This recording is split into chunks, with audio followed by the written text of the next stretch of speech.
of birthdays. Gotta find somebody tonight. When we were in Memphis, Collierville, they would have like ice cream and cake for birthdays. But they would do like once like the May month and June and stuff like that. So just once, but you agree with that? We need to do that. I agree with you, Lily. We need to have a big cake for May. Every month we just buy a birthday cake. Yeah, pretty much. So we always had one Wednesday night. It was a Wednesday night usually, but we'd have ice cream and cake. Get my notes here. We lost power this morning at home. Anybody else lose power? No. Was it for a while or was it just a flash? Just flash. It was a flash? Was that Brandy? Yeah. It's kind of weird. We're getting ready to get Brandy too. Right. We're gonna have both. We want to be overachievers. You just want to make sure. We have power Electricity, no matter what. There's several times that Grundy still has power and Evergy doesn't. That's why we're, It's usually not Grundy being out and Evergy has it. and Brandy's a lot cheaper. Yeah, they are. All right, we are in Acts chapter 16. We got down to Paul and Silas, about verse 16, I think is where we got to. Acts 16, verse 16. So we talk about this girl that was possessed, is where we got to. And so Paul and Silas have made it to Philippi. They had just spent some time with Lydia. Lydia has been baptized. And now they're still in this area, and there happens to be a certain slave girl. Somebody read verse 16 through 24 to refresh our minds, please. And it came to pass, as we went to prayer, a certain damsel possessed with the spirit of divination met us, which brought her masters much gain by soothsaying.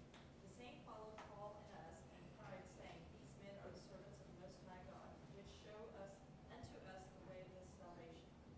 And this did she many days. But Paul, being grieved, turned and said to the spirit, I command thee in the name of Jesus Christ to come out of her. And he came out the same hour. And when her masters saw that the hope of their gains was gone, they caught Paul and Silas and drew them into the marketplace and to the rulers, and brought them to the magistrates, saying, These men, being Jews, do exceedingly trouble our city, and teach customs which are not lawful for us to receive, neither to observe, being Romans. And the multitude rose up together against them, and the magistrates rent off their clothes and commanded to beat them. And when they had laid many stripes upon them, they cast them into prison, charging the jailer to keep them safe. Who, having received such a charge, thrust them into the inner prison, and made their feet fast in the stocks. All right, so here they are. They went to prayer, went down to probably the same area they were at before, because there is no synagogue there. And there's a certain slave girl that was possessed with the spirit of divination. And so we talked about what that meant a little bit last week. Word study defines it as Python in the Greek name here, which is interesting because of the fact that Satan was a snake in the garden, a serpent in the garden. And so that deception that is there, and then you have this word here in the Greek, which means python or serpent, that was used to describe this serpent or this spirit of divination. Because what it is lies. This girl was but she was pretending that she was able to predict the future. And so they were making money off of her in the fact that she was telling people's futures, but yet she was lying. And it wasn't her, it was this demon that was in her that was doing this. And so the main part of this is the fact that these men had this girl who they were making lots of money off of. And what happens from that? And so they'd made a lot of profits. And in verse 17, this girl followed Paul and us and cried out, saying, These men are the servants of the Most High God, who proclaim to us the way of salvation. And she did this for many days. And so let me look at my notes here. Sorry, I got ahead of myself. We see the word soothsaying there is used, which is the spirit of fortune telling, foretelling the future. Was this demon able to really foretell the future? I already stated it was lies. Why was that? Why could this demon not tell the future? Okay, because only God can. He wasn't divine. He was not deity. He's just a demon. And so he was lying. And so notice the message that was portrayed through her. When I read this, verse 17 and 18, what she was saying was true, right? She said, "These men are the servants of the Most High God, who proclaim to us the way of salvation." She was not wrong, and the demon was not wrong in what he was saying. And I think that's interesting because the demons knew who Paul and Silas were. The demon knew their authority, and the things that they did was by God. And so we see that in other passages. We talked a little bit about this, I guess, but somebody read passage we didn't read was Matthew 8 and verse 29.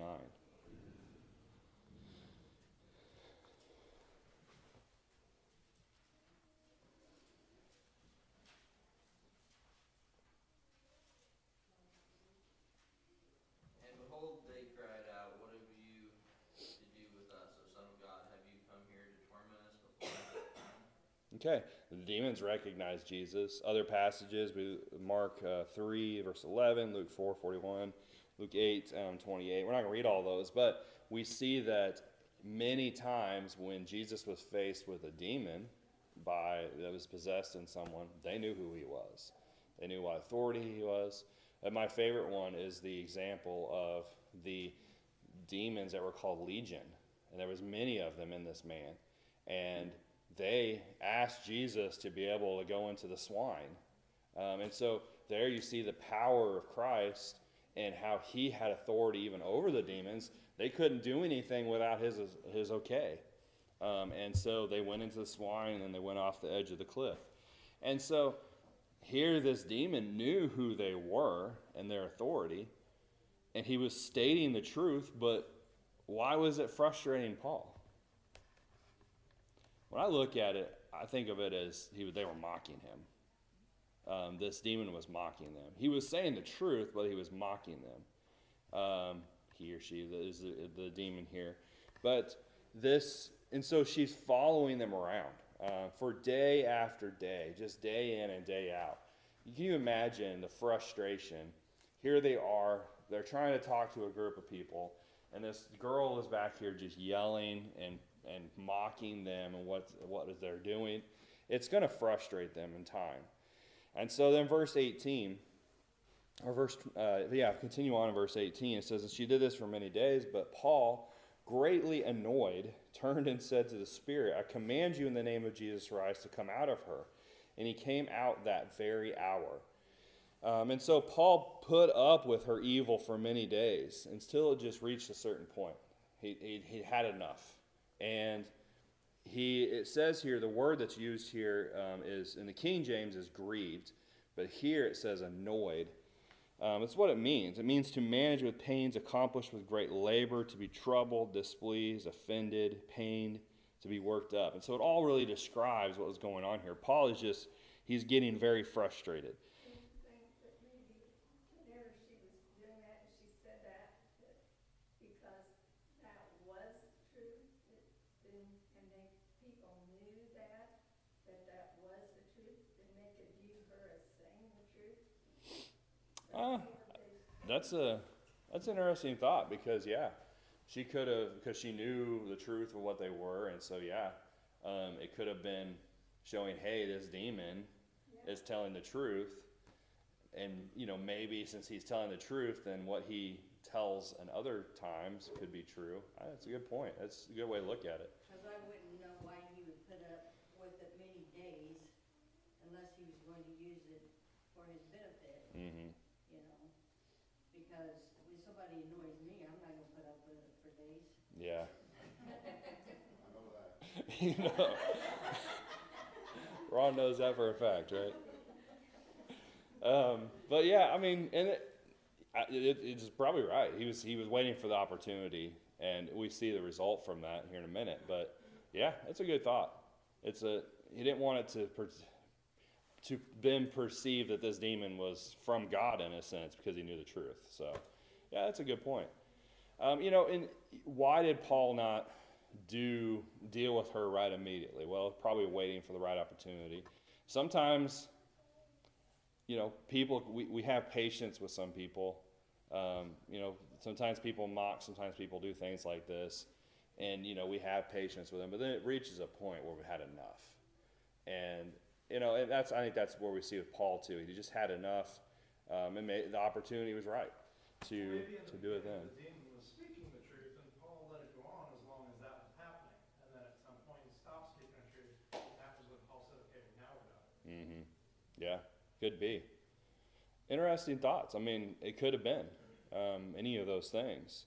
Nevertheless, Paul got to the point where it was enough. He was going to deal with it, and he did. And he didn't do it in saying, I command you. What did he do?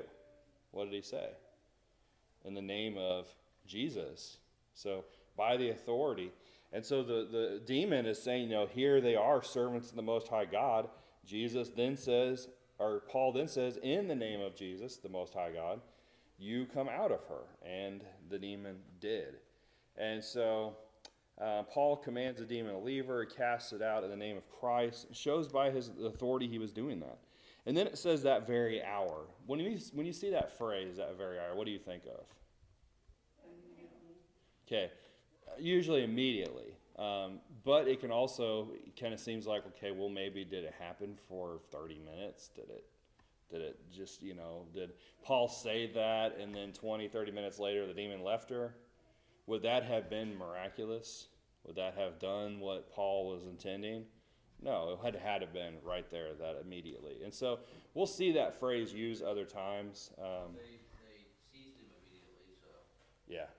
I mean, I think it said something about they saw that they lost all their money and they seized him. Yep, exactly. So it happened quickly. It happened right there when Paul said it did. And the demon left her. And so then we get to verse 19. It says, but when her masters saw that their hope of profit was gone, they seized Paul and Silas and dragged them into the marketplace to the authorities. They were mad. Why? Money. You think about that. It's amazing how upset people get when you mess with their money. Somebody read 1 Timothy 6 and verse 10.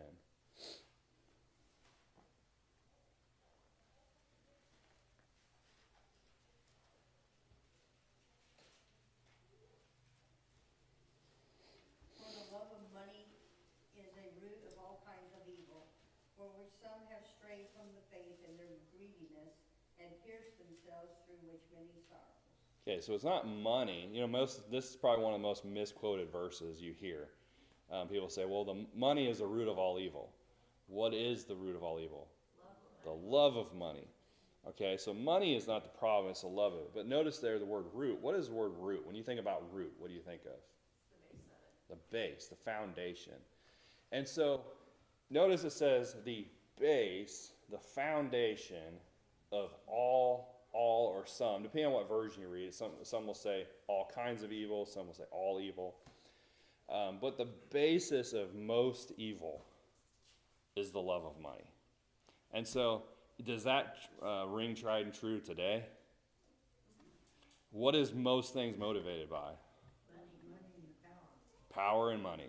And usually when you have power, it's money with that, right? Because they want the power to have the money. And so it's the same thing then. Here they are. They're not upset the fact that the demon, this girl is now relieved of this demon and she's going to be able to live a normal life again like we've seen with other people. They're upset because they wanted that demon to stay in her so they could make money off of her, which is terrible. And so they're upset, they're angry because their source of income is now gone. They're going to have to make an honest living somewhere or go find somebody else, unfortunately, and take advantage of them. But here they're taking advantage of this girl, and now their source of money is gone. And so they're upset. And so what do? Verse 20, it says verse 19, they seized Paul and Silas, dragged them into the marketplace to the authorities. The marketplace, I don't have this in my notes, but the marketplace was a center of a lot of things that happened in Greek culture and Roman culture. So there would be where your authorities were. That's where everybody congregated. And so things happened in that marketplace. And that's where they took them to, and took them to the authorities that were there, the magistrates. Sometimes this word magistrate can mean military men. So sometimes Roman military leaders were also a lot of the civil leaders of that time in these cities. And so they bring them right there to them. And so then verse 20, it says, and they brought them to the magistrates, said, these men, being Jews, exceedingly trouble our city. And they teach customs which are not lawful for us, being Romans, to receive or observe. Are they telling the truth? No. They're lying. They had a great hatred for them. And so, being a Jew, that's one of the first things they brought up. It says, these men being Jews. So, in a sense, you have a hatred for Jews, and they don't like Jews. So that's the first thing they bring up. He says they're troubling our city, they're causing problems. So you have a combination of hatred, you have a combination of the loss of their income, you have violence, causing them to be tried. And they lied to get them in trouble with the authorities. The customs here, it says he uses, they were teaching customs. That was verse 21. It says, and they teach customs which are not lawful for us, being Romans, to observe, to receive and observe. The use of the word customs is in relation to basically a teaching of a new religion, of a new practice. Were the Romans and the Greeks, were they open usually to new religions? We think about Athens. What was Athens like? They had all these different gods, right? So there was no law against new religions. They had gods in all these cities, these small g gods everywhere. And so it's interesting they use that. They're saying, well, they're trying to bring in this new custom that we need to follow. That's stuff that they did all the time. They were teaching Christianity, and they didn't like it. They were a polytheistic society. They worshiped many gods. And why were they upset about this? Well, it's just because their hatred for them because of their loss of money is what it was. But the Romans also put up with whatever religion you chose, as long as it didn't interfere with the government expectations. Yes. And then that's when persecution and everything else starts when you go against what the Roman government approves of. Yeah. So you're right, when it's disrupt the society. And I think that's where they're trying to push here, is they're saying, well, they're disrupting the civilness of our city.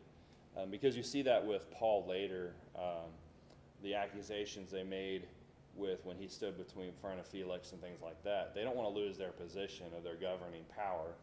And Rome, if they hear of an uprising or a problem in an area, they'll take that leader out. So yeah, that's right. And so here they're using that. They're saying, well, they're trying to teach these customs. They're causing a problem. They're causing an uprising. And so what happens? Verse 22. Then the multitude rose up together against them, and the magistrates tore off their clothes and commanded them to be beaten with rods. No jury, or no trial, no nothing. You have the accusations made, and immediately they're taken and beaten. It's amazing. And I think this is going to play part into what we see later, where they were very sorry for what they had done because they realized, hey, we didn't really find out the evidence. We didn't ask for any evidence. We didn't ask for any witnesses. We didn't even find out who they were. We just believed these men that were upset, and we let this all happen. Now we're going to be in trouble if we don't fix this, and that's what we're going to see later. Yeah. Yep. And that's where he gets to at the end. He's like, I'm a Roman. And then they're scared because they did not do due process. They let the mob control. And that's exactly what happens here. The mob, with no evidence, no trial, nothing to prove their accusations, just rose up and took them and beat them. And so the mob mentality, did the mob know what really the truth was? No. Did they care? Do mobs usually care? You know, we see a lot of mob mentality today that's going on in a lot of colleges and stuff like that. They're finding out there's people there that have no clue what's going on. They're just there to cause havoc. They just want to, it's fun to them. It's exciting. It's an adrenaline rush to go and destroy stuff and cause problems. Then you have people that are being paid to be there. They're finding out there's people that are basically teachers of this kind of havoc. They come in and they consult and teach them how to do these things. And so, you know, we see that mob mentality with Christ, didn't we? The same thing. They jumped on the bandwagon and mob ruled. And so the mob takes over and they grab them. And verse 21 or 23 says, and they laid many stripes on them. They threw them in prison and commanded the jailer to keep them securely. And so they beat them. Somebody read 2 Corinthians 11 and verse 25.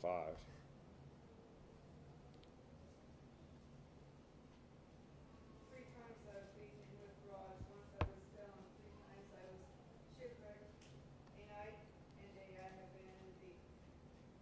All right, so here it talks about Paul in 2 Corinthians chapter 11 is recounting the things that happened to him. And one of them was, it said he was beaten with rods. And so that's a reference to here in verse 22 and 23. They laid many stripes on them. And not only Paul, we always think about Paul, but Silas is in the middle of this too. Silas is also getting beaten. It's both of them, Paul and Silas. And then they're both thrown in prison. And what's interesting is verse 24, and having received such a charge, he put them into the inner prison and fastened their feet in the stocks. What have they done to justify this kind of security? Think about it. If there was, I mean, if they're treating them like they'd killed somebody. Not only is he put in prison, both of them, they're taken to the innermost part of the prison, and they're secured in stocks to where they can't get out or can't move around or anything. And it's amazing because there's no evidence. They're innocent. And yet they hated him so much that they wanted them to they didn't want him to get out. Why do you do it? They're making progress. Yeah. Yeah. If they weren't doing any good, then. Exactly. And also I think about this. Maybe they have heard about what Paul and Silas were able to do. Maybe they thought, if we don't secure them, they're going to get out. Well, also they'd be afraid of the mob. Yeah, that could be, yeah. Getting into the prison and beating them more, killing them possibly. I mean, you know, they could be an uprising against the leaders, I guess. Mm-hmm. Yeah. Yeah, because you see that with Pilate. You know, he didn't control the crowd. He let them do it, even though he knew he shouldn't have. Yeah, could be. And so, you know, here they are in the innermost part of the prison. They're secure, and they're there, not knowing what's going to happen to them. And so you think about that. There is no idea of what's going to happen. More than likely, after they've been beaten, they're probably going to get killed. They've been trying to kill Paul for a while now, so he's probably expecting that could happen. But it's just like what's happening right now with the chief kicker. You know, Mhm. they're taking his Christian beliefs and twisting it into lies of what he actually said. Yep. So I mean, it's so easy to do. They did it then, they're doing it now. Yeah. It's hard to be a public figure with morals today, because if you do, and convictions, they're going to run you through the dirt. Because if they don't like what you have to say, and if you quote what the Bible talks about, they're just going to run you through the dirt. And yeah, that's what's happening to him. And they're twisting what he said. And so, there's a lot of similarities. I was talking to somebody the other day. Remember where I was at. Anyways, we were talking about America in a sense, and they were saying the same thing about how there's a lot of signs of how Rome was and what we are like today, and it is. With the, they were first talking about the focus on sports in our society, and that being a god, and then we talked about many other things at Rome with the money and different things and the corruption that's going on. We're headed down the same path. And I think every society is headed, that gets to a point where that happens. They head down that kind of road. And we're seeing people that standing up for the truth that are getting mocked and getting lied about, getting run through the dirt because of what they believe. And so, very dangerous times is coming. Really do feel like it's coming. I've always said history repeats itself, Mm-hmm. which is what's going on. It is. We're several years behind the way Europe is, and Europe deals with a lot of this stuff. Yeah, it's coming. Some of it is just not standing up. We're often trained to just, take the blows and move on instead of more people Speaking up. speaking up. And a lot of people are speaking up, but Mm-hmm. we need to do better. We need to be more better at that. Yeah. Speaking up and speaking our mind and being leaders and not hiding behind other people. But it's also what the media covers. Yep. They're the ones that reach the most people. But we need to shut that off too. Yeah, we do. And there's a lot of people looking for something different. There's a lot of people fed up with the stuff that's going on in the world, and they're looking for something different. So there's opportunities. We think about, just amazing how many opportunities we have with people like that situations. I mean, they're frustrated with things that's going on. They're talking about it. They didn't know who I was, and so we talk about those things, and we bring up the truth, and we encourage them to focus on the truth and come and turn to Christ. And there's a lot of opportunities, but I think, the persecution that Jesus talked about that Rome had to deal with, I think it could be coming.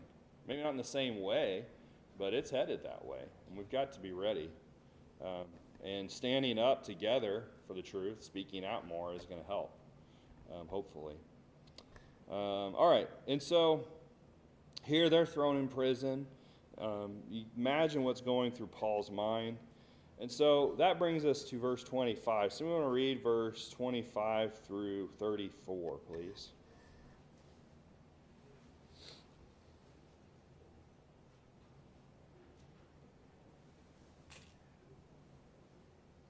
But at midnight, Paul and Silas were praying and singing hymns to God, and the prisoners were listening to them. Suddenly there was a great earthquake, so that the foundation of the prison were shaken, and immediately all the doors were opened, and everyone's chains were loosed. And the keeper of the prison, awaking from sleep and seeing the prison doors open, supposing the prisoners had fled, drew his sword and was about to kill himself. But Paul called out with a loud voice, saying, "Do yourself no harm, for we are all here." I want to know how Paul knew that. Then he called for a light, ran in, and fell down trembling before Paul and Silas. And he brought him out and said, "Sirs, what must I do to be saved?" So they said, "Believe on the Lord Jesus Christ, and you will be saved, you and your household." Then they spoke to the word of the Lord to tell and to all who were in his house. And he took them the same hour of the night and washed their stripes. And immediately he and his family were baptized. Now when we had brought them into his house, he set food before them, and he rejoiced, having believed in God with all his household. All right, so you said you want to know how Paul knew that nobody had left? Know that the guy was going to kill himself because it's dark. During that time, if a prisoner guard was supposed to be watching over prisoners, and those prisoners got out, they would be killed. And so I've kind of that in my notes, but the custom at that time, it was normal for Romans and Greeks to commit suicide if they were faced with danger like that.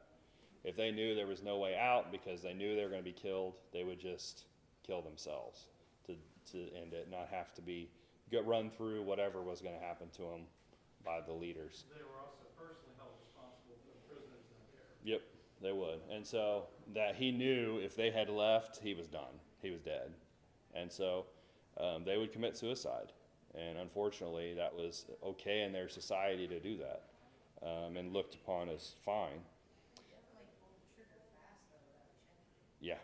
Yeah, you're right. But Paul was right on it. Yeah, He kept him from doing it, and I was like, then how did he know at that moment he was gonna kill himself? yeah.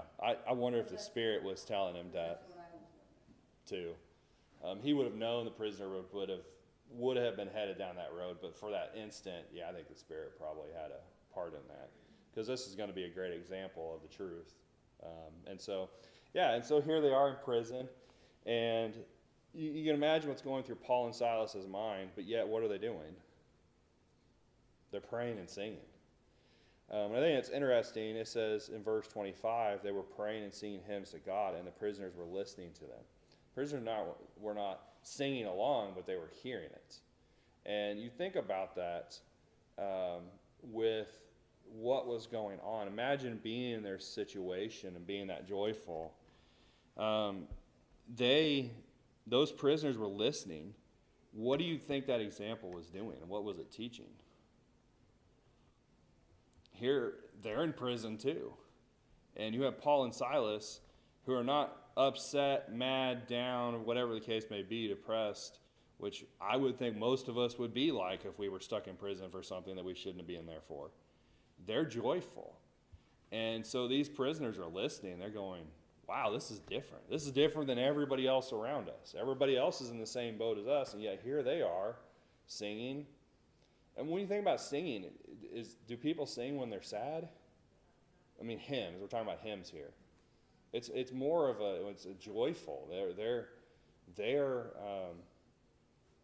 When I think about it in this way. Paul knew he had a purpose. God was going to protect them. And I think Paul knew that God would deliver them in some way from this situation. Maybe they would get there the next day, stay in trial, and God would, that providentially something would happen to where they would be released. Paul has been escaped death several times. He knew God wanted him to work in this area. They just got to Macedonia. So we're not told that, but I think it's implied that Paul understood that. And so maybe he knew that God was going to do something. Now, probably not expecting the earthquake, but we do see that joy that was there. But, you think about all the other prisoners listening to that. But Paul didn't mistake the earthquake and the opening of the doors as his escape. No. And you would have thought that the rest of them would have thought this is my chance to get out of here, but they didn't.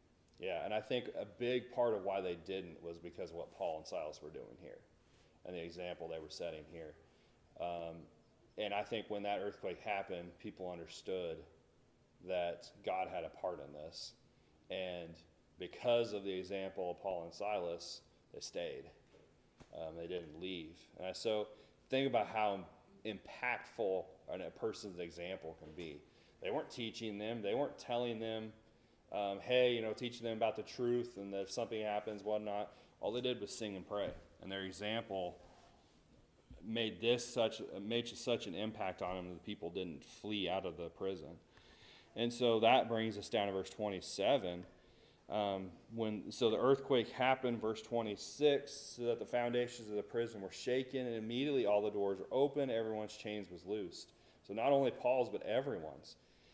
This earthquakes are not miraculous, but happening in this way was. So you have the foundation. It doesn't say the earthquake happened anywhere else. It just says it happened here. The building was shaking, and it was so much that their chains broke. That's miraculous. I don't see an earthquake doing that, breaking the chains of someone. or the bonds there, but it did. And so this happens, and then verse 27, as we've already kind of mentioned, and the keeper of the prison, awaking from sleep and seeing the prison doors open, supposed the prisoners had fled, drew his sword, and was about to kill himself. And so, like I said, it was also common for the Romans and the Greeks to commit suicide when they were faced with this kind of escape. Where else have we seen someone who was faced with danger kill himself? I think about Saul. What did Saul do at the end of his life? He was out in the fighting a battle. Everyone around him had died. He'd been wounded. He asked his armor bearer to kill him. He didn't want to. So what did Saul do? He killed himself. I don't see that happening with any servants of God doing that. Now Samson, that's a whole different situation. When you think about Samson, he did do that. But I think that's a different situation. What he wanted to take and punish all those that were in that temple in that situation. I think that's different. But being faced with a danger you could not get out of, I don't see any servants of God doing that. And so, some people will unfortunately go to this passage and say, well, suicide's fine. It's not. And I think Dugan had an interesting thought on this. Oh, wait. Yeah, I'm going to talk about that next time. Sorry. We'll look at that later. But here Saul had done the same thing, but he thought that they would be all gone. This prisoner, this jailer thought they would all be gone. And so what does Paul do? He stops him. Verse 27, or verse 28. But Paul called with a loud voice, saying, "Do not harm yourself, for we are all here." What caused the prisoners to stay? I think we've already talked about that. And let's just read this. Dugan had this comment. It says, I don't think you guys have this. It's on our next page. It says, obviously, Paul was not a believer in suicide. Paul, whose loud voice snatched him back to the very nick of time from the brink of eternity. Unfortunately, the advocates of suicide and euthanasia forget two very important facts. People tend to overreact and assume the worst, like the jailer, and the vast majority of people are completely unprepared to meet God, like the jailer. If the jailer had committed that suicide, would he have been prepared to meet God?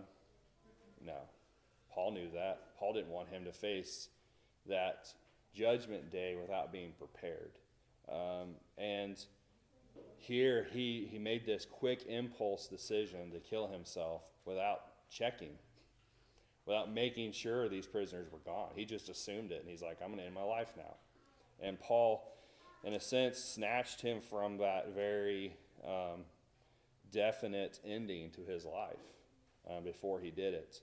And then because of that, we have this great example of a jailer who went from thought he was going to lose his life to being joyful because he found the truth. And so we're out of time. We'll pick up here next week, and we'll look at the result of this and finish out the chapter. Any other questions or